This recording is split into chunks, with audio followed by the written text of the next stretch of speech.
আসসালামু আলাইকুম ভিউয়ার্স। আজকে আমি আপনাদের সামনে হাজির হয়েছে ইংলিশ গ্রামারের অন্যতম গুরুত্বপূর্ণ একটি টপিক ভয়েস নিয়ে আলোচনা করব বলে।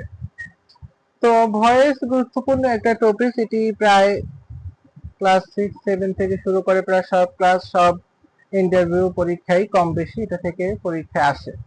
তো আমরা জানি ভয়েস হচ্ছে দুই প্রকার, একটা হচ্ছে অ্যাক্টিভ ভয়েস এবং আরেকটা হচ্ছে প্যাসিভ ভয়েস। আমাদের সাধারণত অ্যাক্টিভ থেকে প্যাসিভ ভয়েসই করতে দেয়, এটা ভার্সিটি এডমিশনেও আসে। তো ভার্সিটি এডমিশনের গুলো বা চাকরির পরীক্ষাগুলো একটু ব্যতিক্রম হয়, বিভিন্ন ধরনের অ্যাডভান্স রুলস আছে, সেই রুলস গুলো ফলো করতে হয়। তো সেই অ্যাডভান্স রুল এবং প্রচলিত কিছু রুলস নিয়ে আজকে আলোচনা করব। তো প্রথমে আমি অ্যাসার্টিভ সেন্টেন্স নিয়ে আলোচনা করতে চাই। অ্যাসার্টিভ সেন্টেন্স তো আমরা জানি স্বাভাবিকভাবেই যে প্রথমে কি হয়, প্রেজেন্ট যদি থাকে, যদি প্রেজেন্ট ইনডিফিনিট যদি থাকে তাহলে কি হবে, হ্যাঁ, তারপর প্রেজেন্ট কন্টিনিউয়াস যদি থাকে তাহলে কি হবে, প্রেজেন্ট কন্টিনিউয়াস যদি থাকে তাহলে এম ইজ আর দিয়ে being am is are plus being plus ভার্বের পাস্ট পার্টিসিপল হবে। এবং এটা শুধু প্রেজেন্ট কন্টিনিউয়াস টেন্সের বেলায় না, এটা যদি পাস্ট কন্টিনিউয়াস টেন্স থাকে তাহলে সেটা ওয়াজ ওয়ার হয়ে যাবে। ওয়াজ ওয়ার বসিয়ে was were plus being plus ভার্বের পাস্ট পার্টিসিপল ফর্ম এটা হয়ে যাবে। তারপর যদি প্রেজেন্ট যদি পারফেক্ট থাকে তাহলে আমরা জানি হ্যাভ হ্যাজ বসিয়ে পাস্ট পারফেক্ট, আর যদি পাস্ট পারফেক্ট থাকে তাহলে হ্যাড বসিয়ে পাস্ট পারফেক্ট এগুলো হবে। আর যদি মডেল মডেল যদি মডেল যদি ভার্ব আসে মে, মাইট, ক্যান, কুড, শেয়াল, শুড এগুলো যদি থাকে তাহলে এগুলোর পরে একটা হ্যাভ বসে, যেমন might have, would have, could have এগুলো বসবে। এগুলোর পরে এরকম বসিয়ে আমরা করব। তারপরে আসলে আমরা ইন্টারোগেটিভ সেন্টেন্স নিয়ে আমরা আলোচনা করব। যে ইন্টারোগেটিভ সেন্টেন্স নিয়ে যদি বলি, যদি হু থাকে তাহলে বাই হুম হয়ে যাবে, যদি হুম যদি থাকে তাহলে হু হবে, যদি হট যদি থাকে তাহলে বাই হট হবে। এগুলো হচ্ছে প্রাথমিক যে নিয়ম। এবং আরেকটা কথা মনে রাখতে হবে, এটা আমি যখন করব তখন আমি যে প্যাসিভটা করব অবশ্যই সেই প্যাসিভটা আমার ইন্টারোগেটিভ হতে হবে। যেমন এখানে আছে who kill the bird, by whom the bird was kill, এরকম বসালে কিন্তু হবে না, কারণ আমি যখন প্যাসিভ করব তখন আমাকে অবশ্যই এটাও প্যাসিভটা ইন্টারোগেটিভ হতে হবে। তো আমাকে লিখতে হবে by whom was the bird killed, by whom was the bird killed, মানে আমার অক্সিলারি ভার্বটা আগে নিয়ে আসতে হবে, যেটা আমরা ইন্টারোগেটিভ সেন্টেন্সে সাধারণত যেটা করি ট্রান্সফরমেশন সেন্টেন্স মানে যখন করেছি তখন যেটা আমরা করেছি তখন এটা হবে। তো ইন্টারোগেটিভ সেন্টেন্সে মোটামুটি এইটাই নিয়ম। এরপর আসে ইম্পারেটিভ সেন্টেন্স। ইম্পারেটিভ সেন্টেন্সের প্রথমে যদি বলি, যদি ভার্ব দিয়ে যদি শুরু হয় তখন লেট আনতে হবে, তখন লেট আনতে হবে। তাহলে বাকিগুলো সেম, অবজেক্ট আর সাবজেক্ট হয়ে যাবে, প্লাস আরেকটা হচ্ছে বি বসাতে হবে ভার্বের, যেমন open the door, open the door তখন কি বলবে, let the door be opened.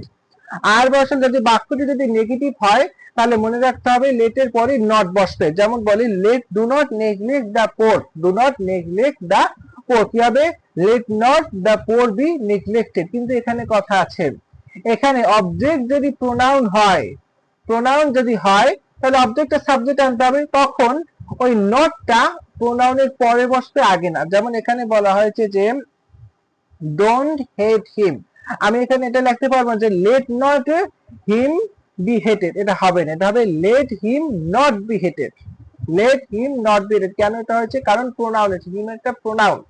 এটা বলা হয় যদি প্রোনাউন যদি আসে, এটা একটা ব্যতিক্রম ধর্মী নিয়ম, যদি প্রোনাউন আসে তাহলে কি হবে, প্রোনাউনের পরে নট বসবে, আগে না। তারপরে যদি শুধু লেট দিয়ে শুরু তাহলে একই কথা, লেট তো প্রথমে বসে যাবে, অবজেক্ট আর সাবজেক্ট হবে, ভার্বের আগে বি বসবে, পাস্ট পার্টিসিপল হবে। আর অনুরোধ যদি বোঝাকে অনুরোধ, প্লিজ বা কাইন্ডলি দ্বারা যদি শুরু হয়, যেমন please give me a glass of water, please help me, তখন কি হবে, you are requested to plus বা মূল ভার্ব থেকে বাকি অংশ বসবে। ওই প্লিজ কাইন্ডলি এটা প্যাসিভ ভয়েসে সম্পূর্ণ উঠে যাবে, এটা প্যাসিভ ভয়েসে বসবে না, কি হবে, you are requested to verb দিয়ে বাকি অংশ বসে যাবে। অনুরোধ বা কাইন্ডলি দ্বারা বোঝাইতে সময় অনুরোধ বোঝে তখন। আর রিফ্লেক্সিভ প্রোনাউন যদি হয়, রিফ্লেক্সিভ প্রোনাউন কি, হিমসেলফ, ইয়োরসেলফ, আওয়ারসেলফ, হ্যাঁ, এই রিফ্লেক্সিভ প্রোনাউন যদি হয় তখন কি হবে, রিফ্লেক্সিভ প্রোনাউনের বেলায় সাবজেক্ট এবং অবজেক্টের কোনো স্থান পরিবর্তন হবে। যদি বলি হি কিল্ড হিমসেলফ, হবে কি, হি ওয়াজ কিল্ড হিমসেলফ, এটা he was killed by himself, আমি এটা লিখতে পারবো না himself was killed by him, এটা হবে না। রিফ্লেক্সিভ প্রোনাউন যদি হয় তখন কি হবে, সাবজেক্ট এবং অবজেক্টের কোনো স্থান পরিবর্তন হবে না, এটা যে জায়গায় থেকে যাবে।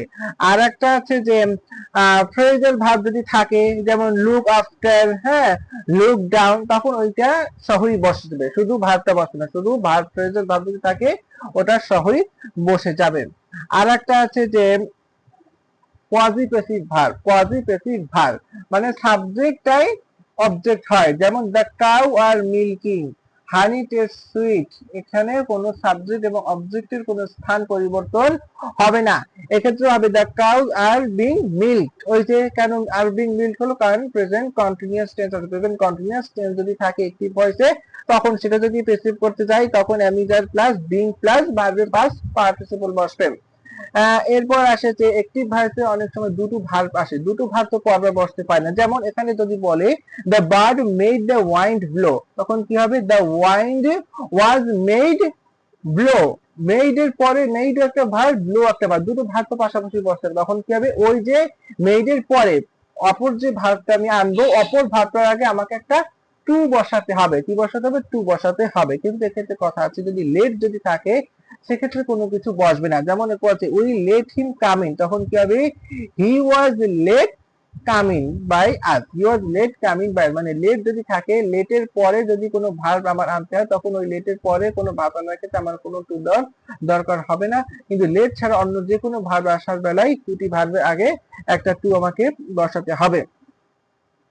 আর আছে লাইক, হেট, মাইন্ড, রিমেম্বার, আমি আবার বলছি like, head, mind, remember plus object plus present participle যদি থাকে তখন কি করতে হবে, সাবজেক্ট থেকে ওই যে প্রেজেন্ট অবজেক্ট সাবজেক্ট প্লাস ওই যে লাইক, হেড, মাইন্ড, রিমেম্বার পর্যন্ত লিখতে হবে, তখন ওই যে কন্টিনিউয়াস টেন্সের আগে বিং বসাতে হবে প্লাস কন্টিনিউয়াস টেন্স ভার্বটার পাস্ট পার্টিসিপল করতে হবে। আমি আবার বলছি, সাবজেক্ট থেকে লাইক, হেড, মাইন্ড, রিমেম্বার পর্যন্ত লিখে ওই যে কন্টিনিউয়াস টেন্সের আগে একটা বিং বসিয়ে ওই ভার্বটার পাস্ট পার্টিসিপল করতে হবে, তাহলেই হয়ে যাবে। আর একটা আছে একটিভ ভার্ব সাধারণত people, one, no one, nobody, হ্যাঁ, তারপরে people, one, no one, nobody, তারপরে যে এনিথিং, এভরিওয়ান, এভরিবডি, এই সমস্ত জিনিস থাকে সেগুলো উঠে যায়, এগুলো সাধারণত বেশি ভয়েসে হয় না। আর আমি বলছি টু, নো যদি থাকে, নো, নো এর পরে এই হিসাবে বাই বসবে না, নো এর পরে এটা হিসাবে টু বসবে, নো এর ক্ষেত্রে চেনা অর্থে টু বসে, যেমন আমি বলি do you know him, do you know they, are they known to, এখানে বাই বসবে না, এক্ষেত্রে টু বসে।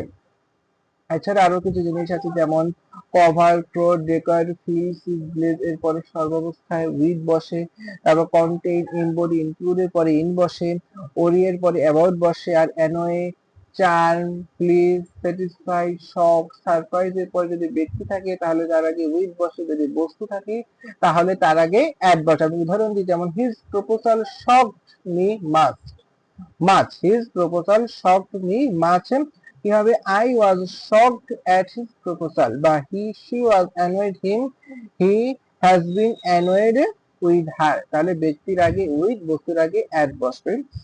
আর কিছু কিছু ইন্ট্রান্সিটিভ, দুঃখিত, সকল ইন্ট্রান্সিটিভ ভার্বে কোনো প্যাসিভ হবে না, যেমন ডাই, অ্যাপিয়ার, ডিসঅ্যাপিয়ার, সিন, কিছু কিছু দেওয়া হয়েছে গুরুত্বপূর্ণ বলে, die, appear, disappear, sin, ensure, result, comprise, fresh, refer, indulge, হ্যাঁ, এগুলো আছে, যা আমি দেখাচ্ছি, যেমন এই যে দেখতে পাচ্ছেন আপনারা, এই যে নিচের এগুলো, এই যে ট্রানজিটিভ ভার্ব, ইন্ট্রানজিটিভ যে ভার্ব এবং নিজেদের ট্রানজিটিভ ভার্ব গুলো যে আছে, এগুলো যদি থাকে তাহলে এগুলোর কোনো প্যাসিভ হবে না, যেমন আছে ইট অ্যাপিয়ার্ড, হবে না, ইট ওয়াজ অ্যাপিয়ার্ড, এটা যেরকম আছে সেরকমই থেকে যাবে, এটার কোনো পরিবর্তন হবে না।